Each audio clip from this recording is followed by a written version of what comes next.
अनमोल मोती कार्यक्रम में आपका स्वागत है। ओम शांति। अपने माता पिता से संतानों को कुछ ना कुछ इनहेरिटेंस, जिसको हम जन्म सिद्ध अधिकार कहते हैं, अवश्य मिलता है। जितने माता पिता संपन्न होते हैं उनकी संतानों को उसी अनुसार इनहेरिटेंस मिलता है। ज़्यादा से ज़्यादा ये माना जाता है कि विश्व के अंदर महाराजा महारानी का सबसे श्रेष्ठ मर्तबा होता है और उनकी संतानों को राज्य अधिकार वर्षे के रूप में प्राप्त होता है।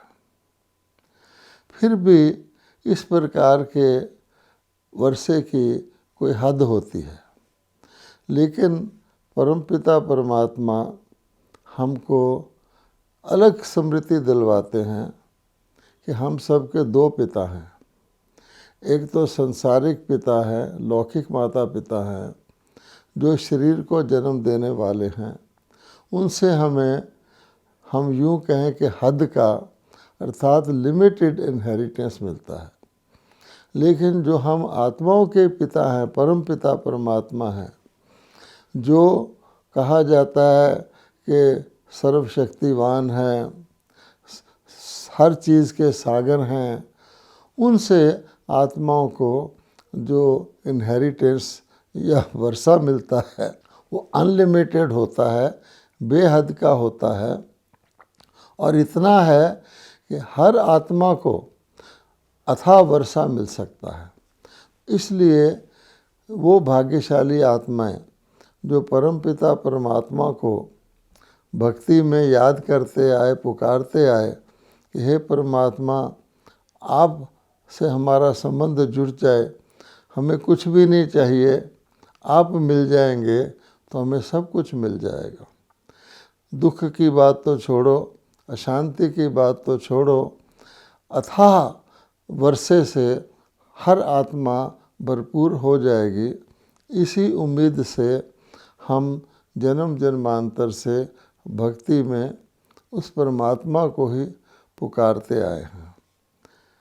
तो विचार की बात है कि परमात्मा के द्वारा मनुष्य आत्माओं को ऊंचे से ऊंचा वर्षा, हाईएस्ट वर्षा क्या मिलता है।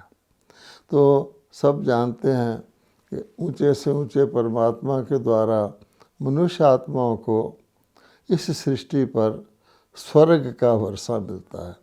भगवान कहते हैं, जब मैं अवतरित होता हूँ, जब मेरे वर्षे देने का समय आता है, तो मैं हथेली पर बहिष्ठ, ऐसे कहा जाता है, वो अपने बच्चों के लिए लेके आता हूँ और परमात्मा का अथाह वर्षा एक ही बार परमात्मा धरती पर अवतरित होकर आत्माओं को दे देते हैं। उसके बाद वो बहिष्ठ का वर्षा, जिसमें हर चीज़ सतो प्रधान होती है, हर प्रकार की संपन्नता और संपूर्णता होती है।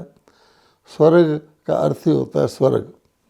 वो वर्षा जन्म जन्मांतर के लिए हमें, जो आत्माएं परमात्मा से ये वर्षा पाने की भाग्यशाली आत्माएं होती हैं, वो 21 पीढ़ी कहा जाता है। अर्थात परमात्मा के अवतरण के बाद स्थापित होने वाले 2 युग, सतयुग और त्रेता तक चलता है। उसमें 8 जन्म सतयुग के, 12 जन्म त्रेता के और 1 जन्म संगम का, जिस समय परमात्मा अवतरित होते हैं। 21 पीढ़ी या 21 कुल तक वो सदा संपन्नता का वर्षा मनुष्य आत्माओं को प्राप्त होता है। अब ये बात किसी की समझ में आ जाए, उसके लिए थोड़ा समय देना पड़ता है, क्योंकि हमने सुन तो रखा है, परंतु वो कैसे क्रियान्वित होता है, कैसे प्रैक्टिकल में आता है, उसको हम सब ब्रह्मा कुमारी ईश्वरीय विश्वविद्यालय के विद्यार्थी कहो या परमात्मा की संतानें कहो, वो जीवन में धारण कर रहे हैं, प्राप्ति कर रहे हैं, और हम चाहते हैं कि अन्य आत्माओं को भी इस बात का परिचय मिले और वो भी वर्तमान समय मिल रहे इस वर्षे के अधिकारी बन सकें, क्योंकि परमात्मा सभी आत्माओं के पिता हैं और सभी एक प्रकार से उस वर्षे के अधिकारी हैं। फिर जिसका भाग्य हो, जो इस बात को समझ करके परमात्मा की संतान साकार रूप में बने, उनके रूहानी बच्चा बने, अर्थात परमात्मा से आत्मा को जोड़े, उन्हीं को ये वर्षा प्राप्त होता है। अब इसको समझने के लिए आसान बात यह है, अगर हम सारे सृष्टि चक्र को सामने लाते हैं तो कहा जाता है कि सारा सृष्टि चक्र जो है वो समय के आधार से जाना जा सकता है, अर्थात उसका इतिहास है। समय का मतलब होता है कि चक्र किस समय शुरू होता है और धीरे धीरे चलते चलते चलते किस समय वो पूरा होता है, और क्योंकि ये अनादि है तो फिर पूरा होने के बाद पुनः किस समय से शुरू होता है। तो वर्षों में ना जाकर, क्योंकि शास्त्र लिखने वालों ने तो इसकी अवधि या आयु ही लाखों वर्ष कर दी है, जो मनुष्य की कॉम्प्रीहेंशन से बाहर है। इसलिए उसको उसमें ना जाते हुए, क्योंकि भगवान ने कहा है कि वास्तव में ये एक चतुर्युगी जो चक्र है इसकी आयु लाखों वर्ष नहीं है, केवल 5000 वर्ष है। उसमें ना जाते हुए हम ये देखते हैं ये चक्र शुरू से अंत तक कैसे चलता है और पुनः शुरू कैसे होता है, और इसके साथ हम सब का व्यक्तिगत तौर पे क्या संबंध है। तो हम जब कहते हैं समय, तो उसको दो भागों में हम बांट सकते हैं, एक है अच्छा समय और एक है खराब समय। अच्छा समय अर्थात सुख का समय, खराब समय अर्थात दुख का समय। तो ये चक्कर सुख दुख का चक्कर कहलाता है, और चक्कर के हिसाब से सुख के बाद दुख, दुख के बाद सुख आता है। अब हम इस बात पे आते हैं कि सुख से शुरू होता है तो सुख का समय कौन लाता है, और सुख के बाद धीरे धीरे धीरे जब दुख का समय आ जाता है तो दुख के समय का अंत कौन करता है।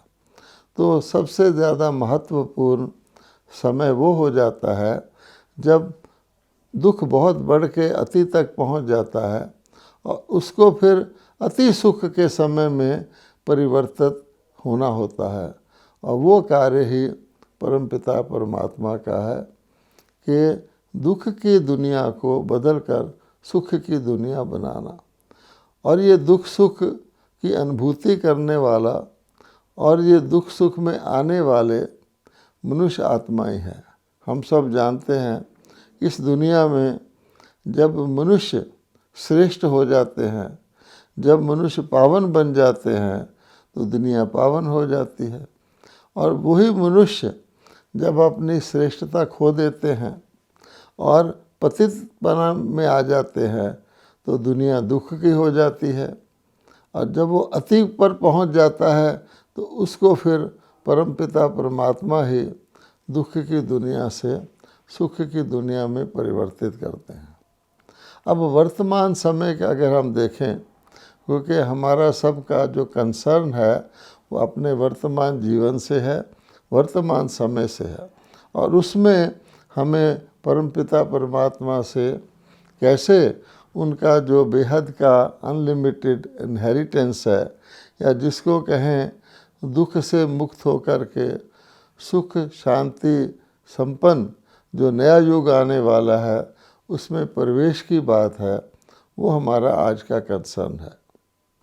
शास्त्रों में चाहे कुछ भी लिखा गया हो, क्योंकि शास्त्र लिखने वालों ने अपनी बुद्धि से लिखा है, पूर्व काल में लिखा है, लेकिन वर्तमान परिस्थितियों को देखकर हमें ये तो हर एक को अंदाज़ा भी हो रहा है, हर एक को इस बात के लिए चिंता भी हो रही है कि वर्तमान समय वही समय चल रहा है जिसका वर्णन हमारे पूर्वजों ने शास्त्रों में अलंकारिक रूप से किया है कि ऐसा समय होगा जब धर्म की अति ग्लानि हो जाएगी।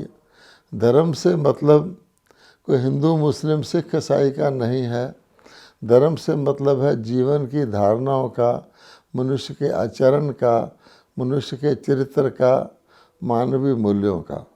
जब वो हो जाती है, जिस कारण हम जानते हैं कि फिर दुख, अशांति, चिंता, भय और एक प्रकार का दुनिया को परिवर्तन, विनाश करने की सामग्री आदि सब तैयार हो जाती है।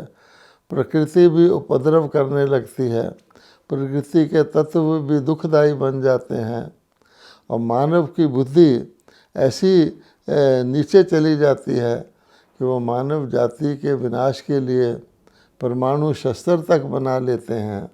तो वो समय वही होता है जो अब चल रहा है। हम सब देख रहे हैं, सब चिंतित हैं अपने और विश्व के भविष्य के लिए।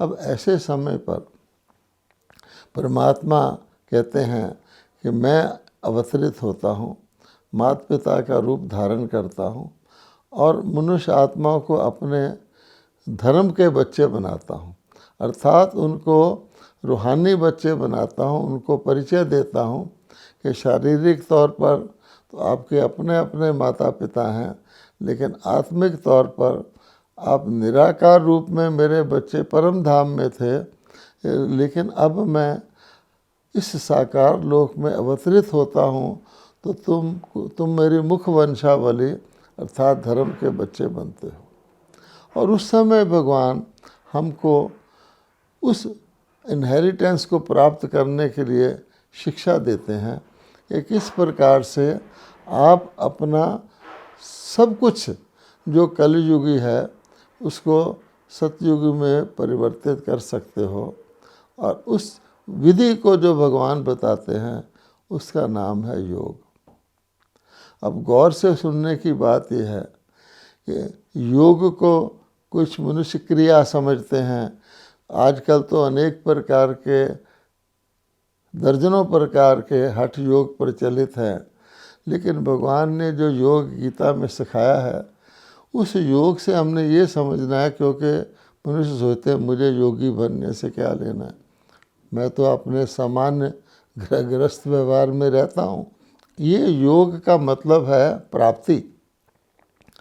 ये खास नोट करने की बात है, योग का अर्थ है प्राप्ति। अगर कोई व्यक्ति किसी से भी संबंध रखता है तो प्राप्ति के लिए रखता है ना, तो बेसिक बात हो जाती प्राप्ति।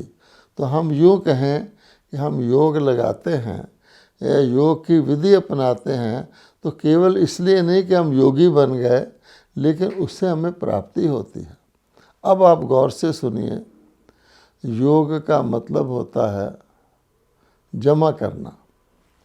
योग का अर्थ होता है जोड़ना। अब अगर इस अर्थ से इस शब्द को कोई समझेगा तो हर एक योगी बनने की कोशिश करेगा और उसको बहुत इस बात में इंटरेस्ट आएगा कि इसमें मेरा लाभ है, क्योंकि योग मैंने है जोड़ना। भाषा के हिसाब से भी योग मैंने जोड़ना होता है या मिलना होता है, वियोग मैंने बिछड़ना होता है। तो योग का ऑपोजिट है भोग। भोग मैंने खर्चा करना।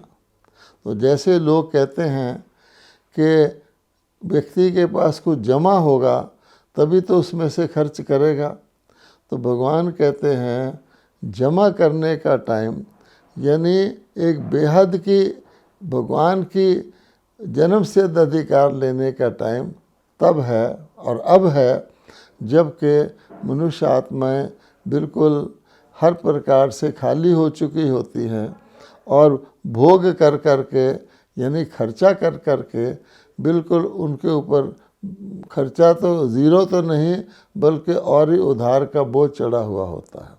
अब भोग शब्द का मतलब खर्चे से ले लें, योग शब्द का अर्थ जमा से ले लें। अब उस समय जबकि मनुष्य आत्माएं बिल्कुल भोग कर करके अर्थात खर्च कर करके उनके पास कोई पूंजी होती ही नहीं है। तो जो व्यक्ति जैसे गरीब होता है उसको दुख ही दुख मिलता है, उसको सदा वो अधीन रहता है, सदा मांगता ही रहता है।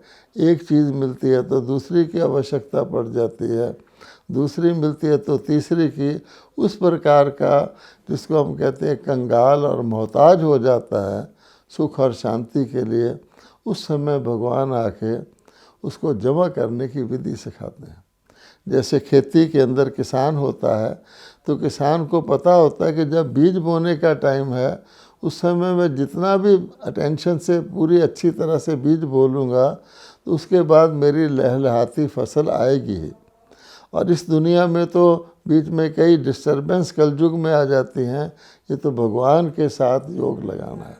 अब भगवान कहते हैं योग का अर्थ क्या है कि मेरे साथ संबंध जोड़ोगे तो मैं तुमको ये बताऊंगा कि बिना खर्चे के, बिना कुछ कीमत के आप इतनी अथाह, इतनी जमा कर सकते हो वर्तमान समय, जो जैसा मैंने पहले कहा था कि आने वाले 2 युग तक तो पूरा ही चलता है। वास्तव में उसके बाद भी अगले 2 युगों के अंत तक भी कुछ ना कुछ वो प्राप्ति हमको फल देती रहती है। तो इसलिए वर्तमान समय जबकि परमात्मा को हम पहचानते हैं और परमात्मा हमें विधि बताते हैं, तो उस समय जो कुछ भी हमारे साधन होते हैं वो साधन कमाई के लिए हो जाते हैं। यानी उन सभी साधनों को हम योग युक्त तरीके से प्रयोग करते हैं, अर्थात उनका सदुपयोग करते हैं। तो सदुपयोग करना ही योग है। और कोई योग का कोई ये अर्थ नहीं है कि कोई व्यक्ति बैठकर ध्यान में बैठ जाए और कहे 6 घंटा मैंने योग किया या 4 घंटा मैंने योग किया या मैं महीने में हर महीने में 2-2 घंटा रोज़ योग करता हूँ। नहीं, किस लिए? कोई भी व्यक्ति कुछ करता है तो प्राप्ति के लिए। तो भगवान कहते हैं मैं वो प्राप्ति की विधि सिखाता हूँ, क्योंकि मैं सिखाता हूँ तो मैं सिखाने वाले के साथ व्यक्ति का संबंध तो रहता ही है। उसी आत्मा के परमात्मा के साथ संबंध को योग शब्द दे दिया गया है, लेकिन योग मैंने उससे हम जमा करते हैं, उससे हम जोड़ते हैं। भगवान ने हमें कमाई की जो गति बताई है, जो अनगिनत बताई है, वो ये है कि जैसे एक के साथ आप 0 लगाते हो, फिर दूसरा 0 लगाते हो, फिर तीसरा 0 लगाते हो, तो परमात्मा के साथ मानसिक संबंध जोड़ते जाओ और इतने 0 आपकी कमाई के जमा हो लगते जाते हैं। क्योंकि सोचिए कि सारा सतयुगी स्वर्ग, सारा पूरा सतयुग, फिर पूरा त्रेता युग तक वो कमाई जो प्राप्ति है, प्रारब्ध है, वो देवताओं की चलती है। जिसको कहा जाता है देवताओं के पुण्य कर्मों का फल से उनका देवताओं की दुनिया में जन्म होता है। फिर 2 युग के बाद ये भी लिखा गया है कि देवता पुण्य क्षीण हो गए, उसके बाद उनको हर जन्म में करना और कमाना और खर्चना पड़ता है, जिसको हम कर्म की गति कहते हैं। तो ये जो योग है उसमें भगवान सिंपल बात बताते हैं कि 2 ही शब्द हैं, एक है शुभ और एक है श्रेष्ठ। हम आत्माएं अपने जीवन में, चाहे हमारा बोल है, चाहे हमारा सोच है, संकल्प है, संबंध है, कर्म है, उसमें केवल हम शुभ ले आएं कि हमने शुभ ही सोचना है, शुभ ही बोलना है, शुभ ही करना है, शुभ के संबंध में आना और श्रेष्ठ ले आएं।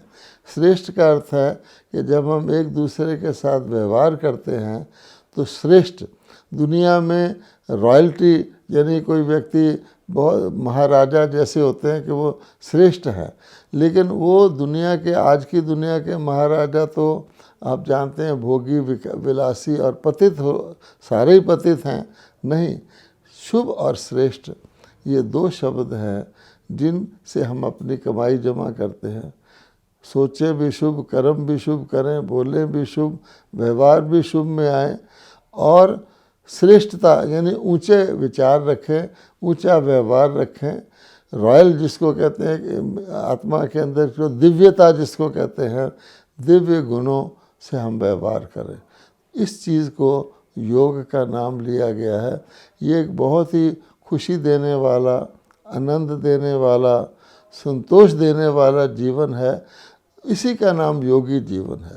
तो अगर कोई इस बात को समझ जाए, आप देखेंगे सब कहते हैं कोई ब्रह्मा कुमार कुमारी बन जाते हैं तो उनको इस दुनिया की तो सुध बुद्धि भूल जाती है, उनकी लगन केवल और केवल ब्रह्मा कुमारी के द्वारा किए गए कर्तव्य के साथ और परमात्मा की तरफ लग जाती है। वो ये भी देखते हैं कि हम लोग रहते भी घरों में हैं, इसी दुनिया में रहते हैं, परिवारों में रहते हैं, लेकिन लगन वहीं लगी रहती है। उसी का नाम योग है, जिसको कहा जाता है कि मन की लगन ऐसी लगी रहे कि आपको अन्य कार्य तो नाम मात्र जैसे जीवन जीने के लिए आवश्यक हो, बाकी सारा ही शुभ और श्रेष्ठ इसमें लगाना है। इसी का नाम योगा। बताइए, इसी को राज योग कहा है कि ये राजा की तरह रहने का योग है, सहज योग है। इसमें आपको कोई खास अटेंशन देना, मेहनत नहीं करना पड़ता है। तो ये सहज राज योग निरंतर जो इस समय करता है और उसका जीवन श्रेष्ठ और शुभ जमा हो जाता है उसके अंदर इतना, क्योंकि दूसरों के साथ करते हैं तो दूसरों के भी एक तो आशीर्वाद मिलती है, उनको ठीक रास्ता दिखाते हैं और वो भी इस कार्य में लग जाते हैं। इस प्रकार से एक छोटा सा समाज बन जाता है, जो आत्माएं फिर शरीर त्यागने के बाद परिवर्तित दुनिया में आकर के देवी देवताओं के रूप में जन्म लेते हैं। तो ये योग इतना प्यारा है, इतना मीठा है, इतना श्रेष्ठ है, इतना हम कहेंगे कि रौनकदार है कि इसमें किसी प्रकार की कोई हठ की, कोई क्रिया की, कोई बिल्कुल एक प्रकार से खाली योग करने की बात नहीं है। इसको तो प्राप्ति ही प्राप्ति है। प्राप्ति जहाँ होती है व्यक्ति का ध्यान नेचुरली वहाँ लग ही जाता है। इस पर हमें विचार करना चाहिए। तो इसलिए आप ये समझें, योग का मतलब है जमा करना। वैसे भी योग जमा करने को कहते हैं। भोग का मतलब है खर्च करना। अगर आप चारों युगों पर नज़र दौड़ाएंगे तो सतयुग से लेकर हम खर्च करना शुरू कर देते हैं। इतनी पूंजी देवताओं के पास होती है कि आप जानते हैं स्वर्ग मैंने स्वर्ग के 2 युग तक तो उस प्रारब्ध को हम अपने आप, हमारी प्रारब्ध इतनी होती है कि प्रकृति भी कहा जाता है, धरती आकाश उसको सोना उगलते हैं, वो हीरे उगलते हैं, ऐसे कहावत बनी हुई है। यानी स्वर्ग मैंने तो स्वर्ग, सतो प्रधान प्रकृति, सबके शरीर सतो प्रधान, कभी रोग नहीं शोक नहीं, आयु सबकी पूरी, संबंध संपर्क देवताओं जैसे। तो वो देवलोक जो दुनिया भगवान बनाते हैं, परमात्मा तो अच्छी दुनिया ही बनाते हैं, अच्छा समय ही लाते हैं। वो सारे के सारे का आधार वर्तमान समय सिर्फ एक जन्म के लिए, जैसे किसान एक थोड़े से समय में खेती के बीज बोता है, इस समय के लिए परमात्मा के साथ संबंध रख के शुभ ही शुभ, जिसको हम कहते हैं सार में हम कह देते हैं दैवी गुण, यानी देवताओं के लिए कहा जाता है सर्वगुण संपन्न। बस सर्वगुण संपन्न, उसमें किसी अवगुण का तो सवाल ही नहीं है। अपने अवगुण का प्रश्न नहीं है, दूसरे के अवगुण के देखने का प्रश्न नहीं है। इसलिए गुणों के अंदर ही बरतना, बल्कि भगवान अवगुणों को गुणों में परिवर्तित करना सिखाते हैं। इसको ज्ञान कहा जाता है।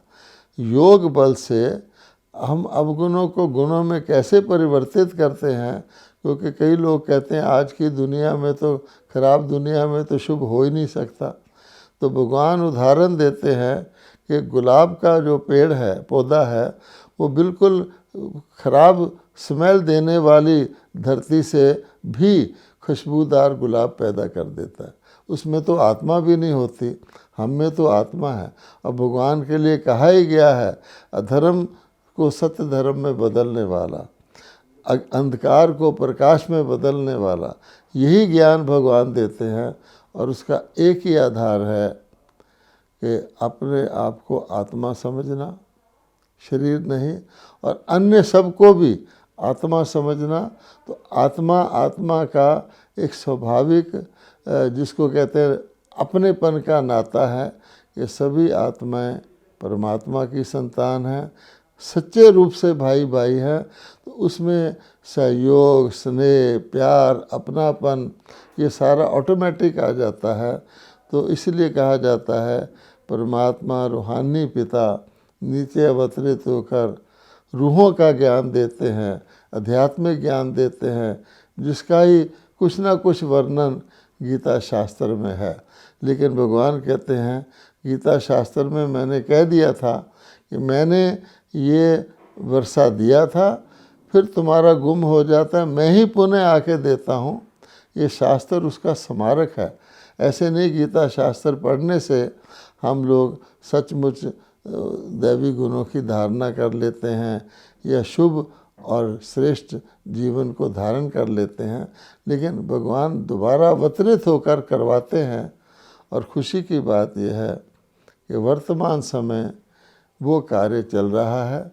एक ओर हम देख रहे हैं प्राणी सृष्टि विनाश की ओर जा रही है, और तमो प्रधानता, जिसको कहा जाता है कि पाप का घड़ा भरकर आपे फूट जाता है, ईवल डिस्ट्रॉयज इटसेल्फ। तो तमो प्रधानता के कारण ना केवल प्रकृति, ना केवल व्यक्ति, बल्कि मनुष्य आत्मा स्वयं विनाशकारी, विश्व विनाशकारी या परिवर्तनकारी परमाणु शस्त्र भी तैयार करती है। और अब वो तैयार हो चुके हैं। हमें विनाश का ध्यान नहीं देना है, वो ऑटोमेटिक चीज़ है। हमें तो आने वाली दुनिया के लिए, जैसे किसान फसल कटने की बात का नहीं सोचता, वो तो कटेगी ही, आने वाली फसल के वो बीज बोता है। तो वर्तमान समय उस योग को जीवन में धारण करने का, अर्थात कलयुग के अंत पर पूंजी जमा करने का समय है। जो पूंजी फिर हम अगले सृष्टि चक्र में बहुत काल तक सुख और संपन्नता के रूप में भोगते रहते हैं। इसीलिए श्री कृष्ण का आप देखेंगे कि सागर में पीपल के पत्ते पर अंगूठा चूसते हुए आता हुआ दिखाते हैं। उनके ये दिव्य जन्म अगले युग के जन्म की यादगार है।